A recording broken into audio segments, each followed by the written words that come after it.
Racing games. One of my all-time passions. Everything from as simple as Mario Kart to as complex as Assetto Corsa, I tend to find at least one thing I like about them. You know what I don't usually play though? Management games. You know the ones, like F1 Manager, Motorsport Manager, Sulky Manager, Pro Cycling Manager. Wait, someone actually likes this? And most certainly not Football Manager. However, I love trying new things, so I wondered if I could play a fun game where I could manage a racing team or put something together like that, and have it be super engaging, super rewarding, and have some kind of fan base I could learn from it. Oh, look at that! Yeah, Umamusume Pretty Dirty was never really on my radar before. I mean, it looked kind of cool and such. I mean, what's not cool about a game based off famous racehorses from Japan personified as cute anime girls? Huh? Alright, look, in all seriousness, I didn't expect a fully fleshed game when I tried this out, but it has a decent gameplay loop, and, well, now here I am, 5 campaigns deep into HASHIRE later, and I think I have an idea of how this game actually works. I'll go ahead and get this out of the way. This is not a professional guide, this is not a top tier guide, this is not about meta builds, joke builds, this is just about the basics of the game. That being said, let's take a deep dive in, and welcome to the definitive Umamusume guide.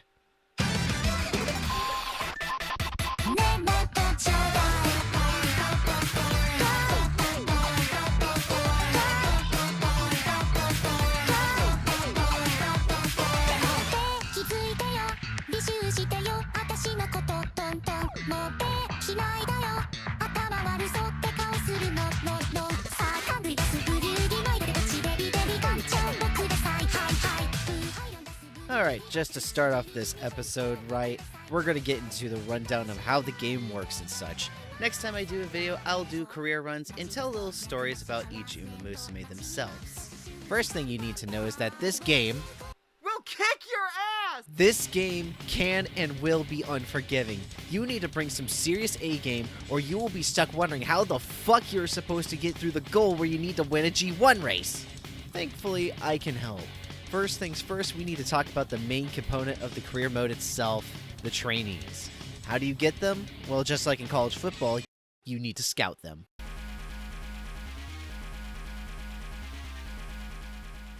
Or rather, you roll for them.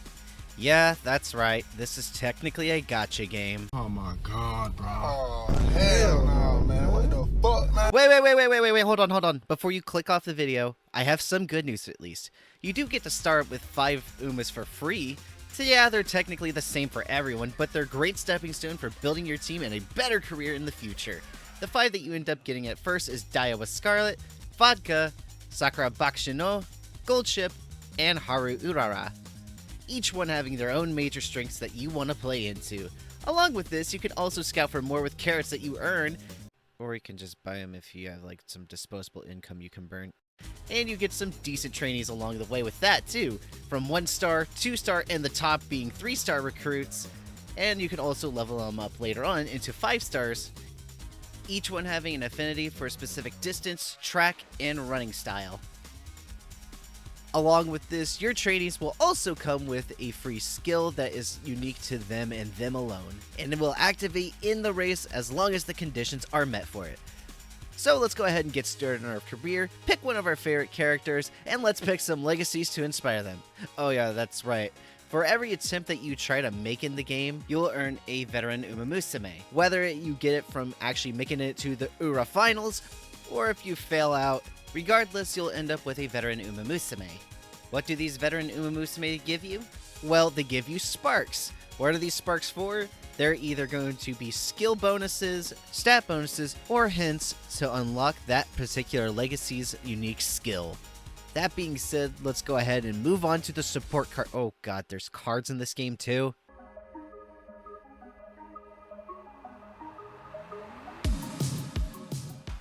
Just like the Umamusume, support cards will also need to be scouted too. Again, you get a few of these for free, and these come in 3 different rarities: R, SR, and SSR. Or more simply, Silver, Gold, and Rainbow. These cards also come with bonuses bonuses? These cards come with bonuses for the training portion of the game, and the characters on said card will appear in training with you. Now, before you complain about getting a duplicate, you can just use them to uncap the same cards that you own. Raising the levels of your cards will also provide support bonuses such as skill hints, stat boosts, racing and fan bonuses, friendship bonuses, and along that, a unique perk that comes unlocked once it hits a certain level. As well as this, if an event is going on, they will also give you extra points for it. Alright, enough talk, let's get started with the main part of the game.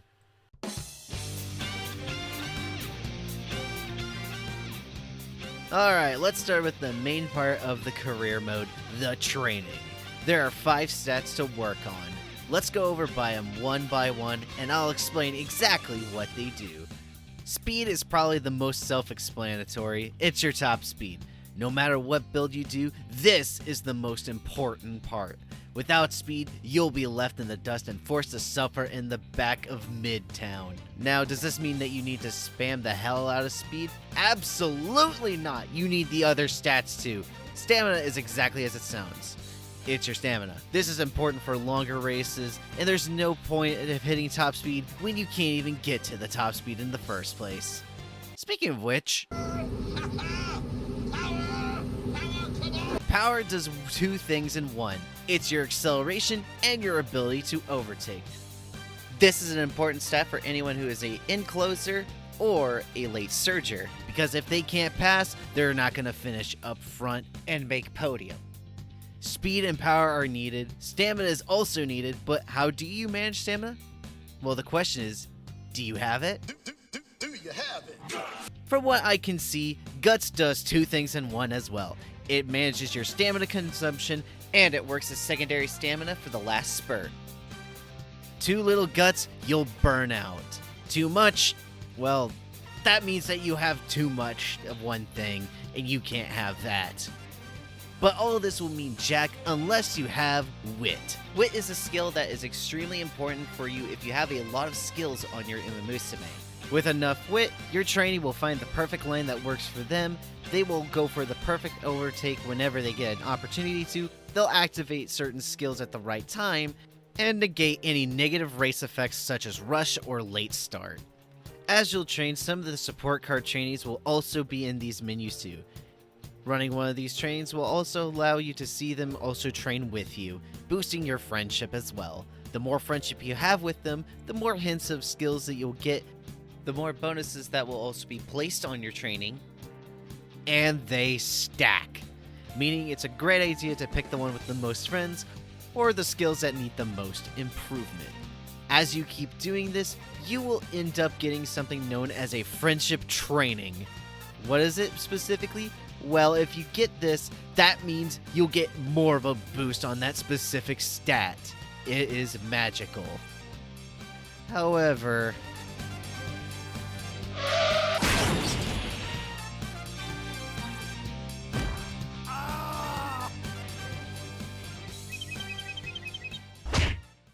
you will eventually run out of energy. That top bar up there is your energy level. By training, you will use up more and more of your energy. Except for wit, which does give you back some energy, but it's negligible at best. Along with this, some trainee events and some support card events will also take away your energy or give you energy, or it could tweak with your motivation up there, also known as your mood. This also has some different attributes as well, as a good or great mood will give you bonuses, whereas a bad or awful mood will give you debuffs during practice and races. Speaking of races, races will also take some of your energy away. And in order to get more energy, just like in real life, you will also need to rest. That's what that little rest button on the bottom is there for. There are 3 different modes of rest that you could end up rolling. All Refresh, which gives you 50 points of energy back, Well Rested, which gives you a big boost of 70 points back, or Sleep Deprived, which only gives you 30. Trying to train on low level will give you a chance of failure. Failing your practice will make you lose some of your stats, cause some of your motivation to drop, and also have something bad happen, like a negative condition. Negative conditions come in many different varieties, but the two most common are Night Owl and Poor Practice. Poor Practice has a possibility of appearing after failing a training and causes a 2% chance of failure increase. Night Owl is a little bit different though. Night Owl has a chance of appearing whenever you roll a sleep deprived on rest. It will eat away 10 energy and drop your motivation down per turn it activates. However, it's one of the easiest ones to manage. Another one I've seen is Migraine, which takes about one of your motivation points away and it prevents you from increasing it until it is taken care of. Thankfully, you can get rid of these conditions by visiting the infirmary. It will cost you a turn, but you won't have to deal with the negative side effects again. Along with this, there are two other negative conditions I have yet to see. One being slow metabolism, which causes you to not be able to raise your speed stat unless you do some other training or visit the infirmary, and the other one being dry skin, which causes your mood to deplete every turn it persists. But thankfully, these are easy to deal with. None of them are too terribly debilitating. At least there's not one that makes it impossible to train sometimes, right? Wait. Where's my trainee? Oh no. I forgot about Slacker.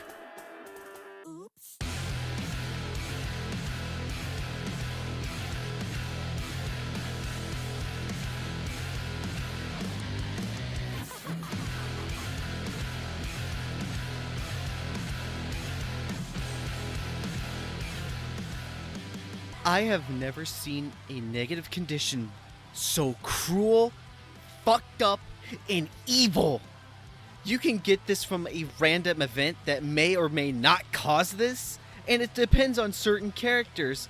And what does it do? It causes them to skip practice. Oh, but it's only a little chance. It's a high chance!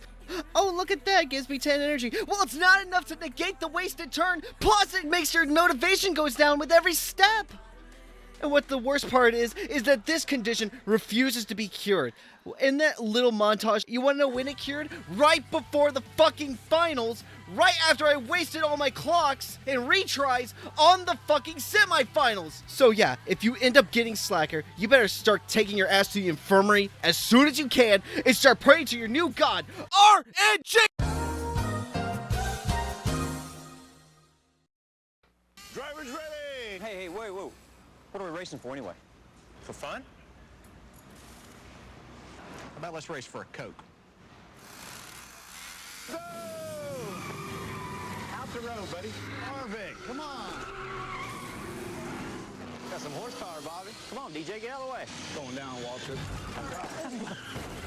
Sorry, Kyle. No problem.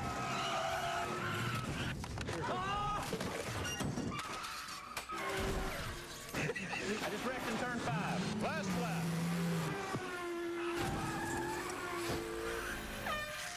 Nice race, guys. Yeah. Hey, Kevin, we need you in the pits. Oh, dang. Sorry about your little car, Tony.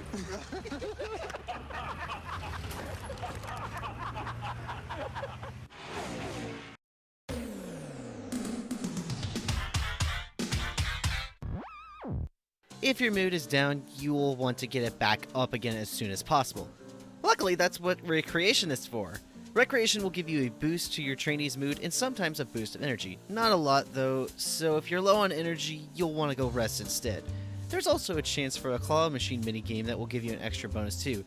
And even if you don't win, there's no negative effects to it, so you might as well just go ahead and do it. Alright, now that the training is done, let's spend some of those skill points that you've earned. These are actually earned from training, some races, or hitting the goals that you'll get in the game itself.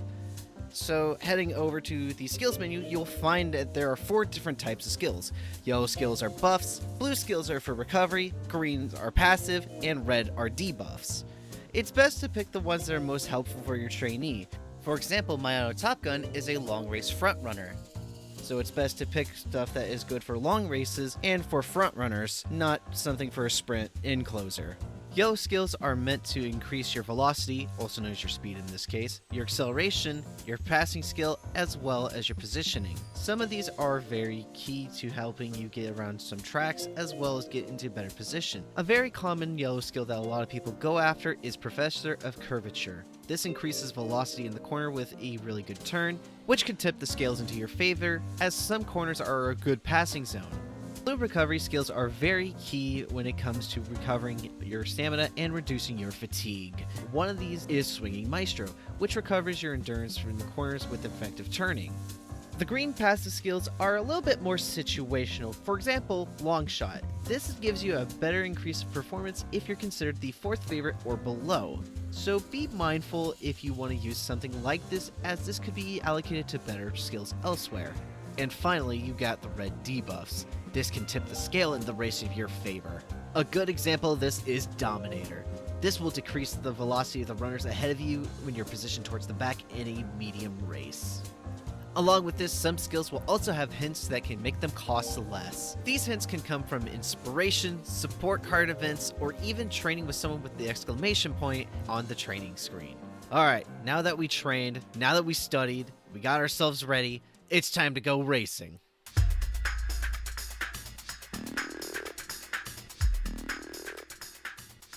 There are many types of races, so I'll go ahead and break them all down for you. Races are organized in 3 different ways. Their track type, their distance, and their grade. Track type is more or less self-explanatory. This is your terrain types. There's only 2 to keep in mind, which is turf and dirt. Most Umamusume are going to be exclusively good at turf, such as Gold Ship and Special Week. And there's also only a handful that are exclusively good at dirt, such as Haru Urara and Smart Falcon. There are also a couple of Umamusume who are good at both, such as Ogari Cap and El Condor Pasa.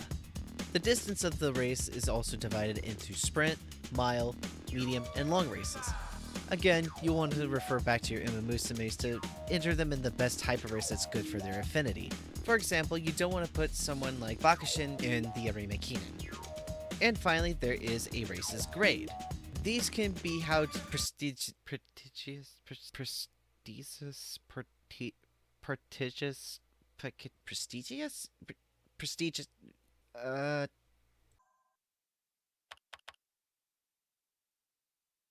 prestigious. These are how prestigious the race is individually. These are divided into 6 different grades, which you'll only have to mainly deal with 4 of them. The first one being the debut class, which is your very first race. Unless you somehow lose, then you can always retry them as maiden races. The next group of them are going to be the pre-open and open races. They're very simple, very easy races, but have little to no fans. Next up are the G3 races, which have a little bit more oomph to them, meaning more fans and slightly better opponents. Then there are G2 races, which are slightly lesser known but extremely popular races with decent competition. And finally, there are G1 races. G1 races are your big name races with tons of fans, but they're also extremely difficult and have very competitive opponents that can and will humble you. It's best to invest in some good training and some skills before taking on these G1 races. Last, there is the EX or Extra class, but we'll save that for a little bit later on in this. As you play, you will notice that there are some goals for your career. These could be a mix of different goals, such as getting top 5 or top 3, accumulating a certain amount of fans, winning a certain race, or simply being able to participate in a single race. Failing one of these goals will simply end your career. With some of the goals though, you can retry using these clocks, but be mindful you can only use 3 at a time per run. Now let's go to the track, kick back, and watch the race. While you are the one that's training them, the Umas are the ones that are going to be doing the racing. As you watch these races, you'll start to feel something. Even if you've never watched sports before, you'll start cheering them on. The best way I can describe it, it's like watching an IMSA or NASCAR race and cheering on for your favorite driver. Or your favorite college football team. Or whoever's playing that random fighting game in your local convention. Regardless, you'll cheer them on, and you'll get to watch them fight for that win. And you get to feel a sense of pride because you're the one that helped them get there. And after that, there's also the post-race concert. Wait, the what?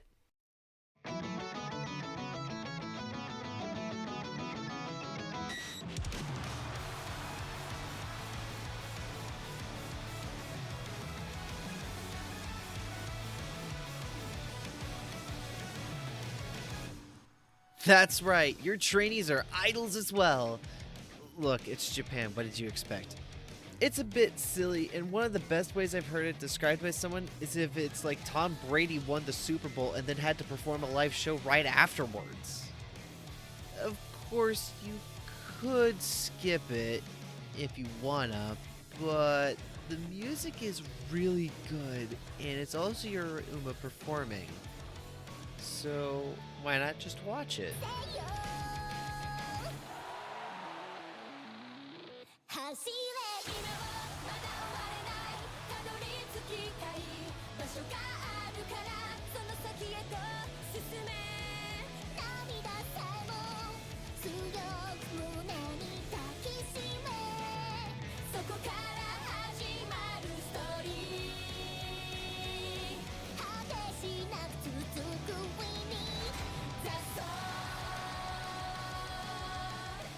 You could also set up little concerts from the main menu if you want, and you can pick whoever you want to be the lead and with whatever song you want. Well, as long as you've unlocked the song. The songs can be unlocked by winning certain races or playing through the visual novel side of the game. Regardless of how you do it, it's a lot of fun to sit down and watch.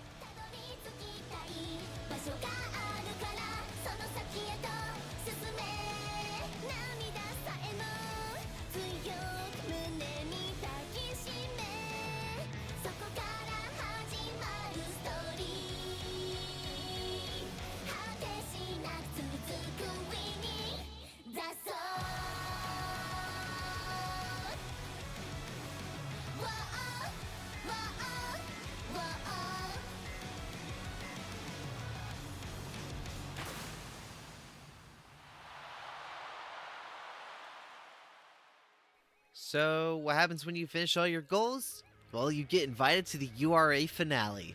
The finale itself is determined by whatever distance and track type you raced on the most, and your first race would be the qualifier, followed by the semifinals, and then finally the finale. Each race getting harder than the last. This is where your training strategies are usually made or broken. Last-minute training sessions and skills will be purchased between rounds before the big race. And when you get to the finale, this will be the hardest race on your schedule. You have to hope and believe in your trainee. But after the dust settles, she'll stand above the rest. You will feel more pride than you did in your first victory with her. And you know this will not be the last time you two are going to team up. But what if you actually lost one of the finale races? Well, have no fear because it still counts as a successful run. There are actually two endings you can get in the game. The normal ending if you don't win the finals, and the good ending if you do. After this, you will end up at the finals screen where you can spend the last of your skill points, look how far the two of you came, and then bask in your glory. And congratulations! You now have a veteran Umamusume! She can be used as inspiration for future runs. And while you can do repeat careers with one Uma, you will not be able to use the veteran variant in a normal career. However, you can put them on your team for team trials. Team trials are online races where you can compete with other trainers to see who has the better team build-up. There are 5 types of races that you will be competing in, and you can have 3 Umas per type. The winner of the trial itself is a best of 3 out of 5. You can also use your veteran Umas for daily races for resources, and for special monthly events such as legend races where you have to take on an Uma that is slightly overpowered, the Champions Meeting, which is a specific race held on a specific course at a specific length, or in standard online races. And there you have it! That's the basics of the games. Like I said, I want to do more fun stories with the Umas in the game themselves. However, that will take a little bit of time to get together and made and edited. I really hope you guys enjoyed the video, and I hope you learned something from it. Oh, if you see this damn acupuncturist quack ever enter the infirmary while your Uma's there for a checkup, tell her to screw off because she screwed up one of my runs, and I will never forgive her. If I see her again, I'm going to take one of those fucking oversized sewing needles and shove it up her ass.